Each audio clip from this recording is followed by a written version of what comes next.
these and these small islands, where we actually exporting cement. Okay. What are the tentative percentages for export of bagged cement to Africa, South Asia, Far East, and GCC by Lucky Cement? No, our bag cement potential Yes. No, no. The percentage of your current exports of bag cement. of bagged cement.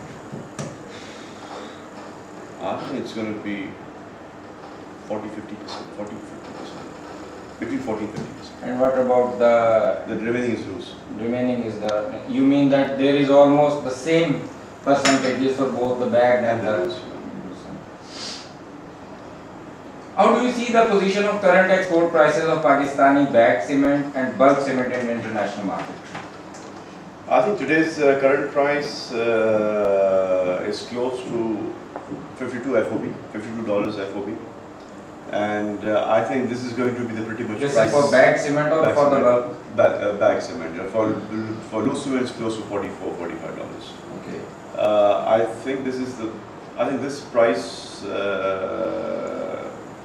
will continue going forward. I don't see that we may be able to get any better prices than this moment. How do you think that these are competitiveness? For example, we came to know that some factories in UAE are offering 58, 57 or up to $60 a ton. I think we are able to compete without any difficulty with the UAE because the cost of production is high. So they're not a cheap producer like maybe other countries in GCC. And for that matter, I think our competitiveness is actually good, because even we can easily compete with Indian exporters. We can compete, as I told you now, with the UAE exporters. So I think we don't really have that difficulty in terms of competing with with other countries as such. But it all really depends on what prices exist in the market. If the prices remains at the current levels, which I just mentioned, I think we have no difficulty in terms of competing. Okay. What are the main factors affecting the export prices of? The main factor is the demand and supply. Actually, everything is demand. Cement is basically driven by demand and supply factor. Even if your cost is higher and there's a supply glut in the market, you're not able to fetch the prices you want. So the basic phenomena which works in the cement industry is simple: demand and supply. So if demand and supply is good, you are able to maintain prices. If supply is more and demand is weak, prices will remain going to be weak. Okay. Another concern we have received from the international market about the prices of the Pakistani bagged cement. How do you see how long these prices will remain on this level of $52 a ton, as you mentioned just a few minutes ago? I think the prices should remain at the current level of 52 if the demand and supply position remains what it is today. If the demand goes up, the prices will definitely going to go up. If the demand reduces and supply goes up, the prices can again drop to what these levels again. But how do you see the demand trend in coming months, at least in July and August? How do you see? I think in the next few months till December, I think the prices will probably remain at the levels of 50s and 40s for the loose cement. So I don't see any major change in the pricing at least till the end of the year. Next year we really need to. It also means that the demand will remain at the same current level. It will not see any major. I think demand should a little bit pick up. There will be season dips, as we start, the Ramadan factor in Muslim countries. Then going forward is the winter impact in many countries. So there will be seasonal impact, but overall the demand should remain strong.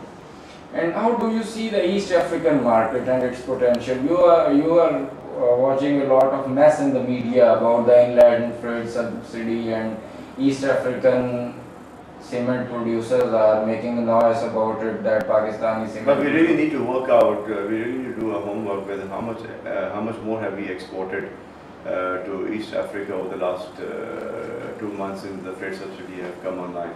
I don't see that we really have been able to export what we were actually exporting earlier.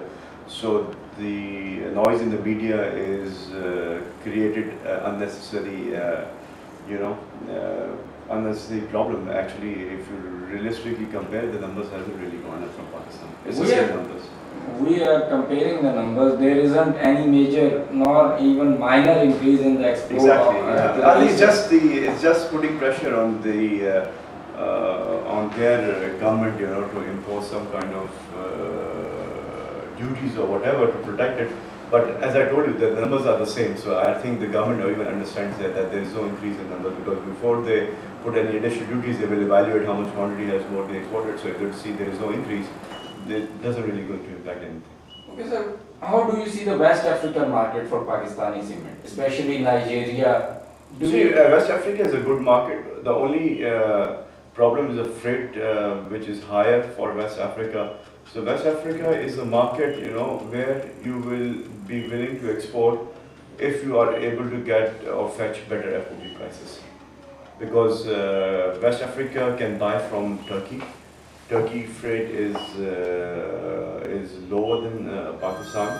They can buy from, they were buying from China actually. I don't know how much they are buying now from China, because the freight for long haul for China with the cheaper FOB prices was more competitive C&F there.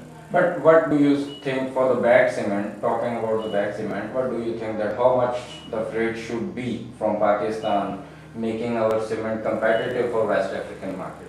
No, but if you are able to fetch close to $50 FOB, that should be the correct price for us to export to us. But you were talking about the freight, higher freight, so... No, I know. Higher freight means that, you know, I mean, as far as we are able to get what we need as a FOB, let's say even if a freight is $50 and we have 52 FOB and the C&F price is 1 or 2, that's fine for us. But if somebody comes and sells at $100 C&F to West Africa, then we have a problem. And how do you see the South Asia market for especially the Sri Lanka, and recently we have seen the demand from Myanmar? From Myanmar? Myanmar is not a big importing country, you know. I mean, the primarily country they buy is from Thailand. But because the prices maybe in Thailand is a little higher, that's why we're able to compete in Myanmar. But Myanmar is a small market. Sri Lanka, I see a good potential for Pakistan.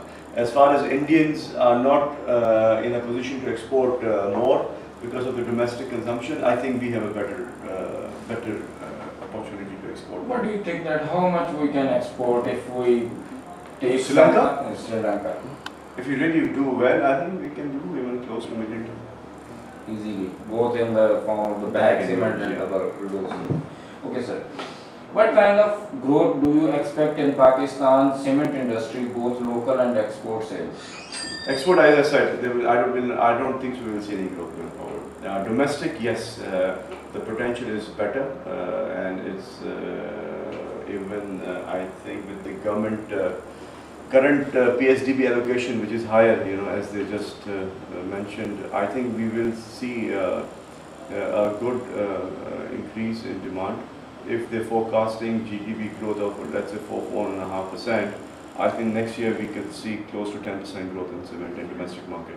But we are seeing the mixed reports that cement industry is going to be dependent on the exports, or in some reports are saying that cement industry is going to depend on the local sale this year. How do you see this? Cement industry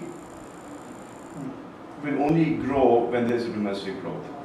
You know, you can't expect cement industry to grow because of the growth in the export market. Export market is not the mainstay or the mainstream for the cement industry to grow in any country actually. So as far as the domestic demand is concerned, you know, this year we will do 23.5. Next year, I said 10% growth, so let's say another 2.5 million tons. Whereas the installed capacity is close to 40 million tons. So we still have a lot of capacity. So I don't see any new installation coming into Pakistan recently. Okay.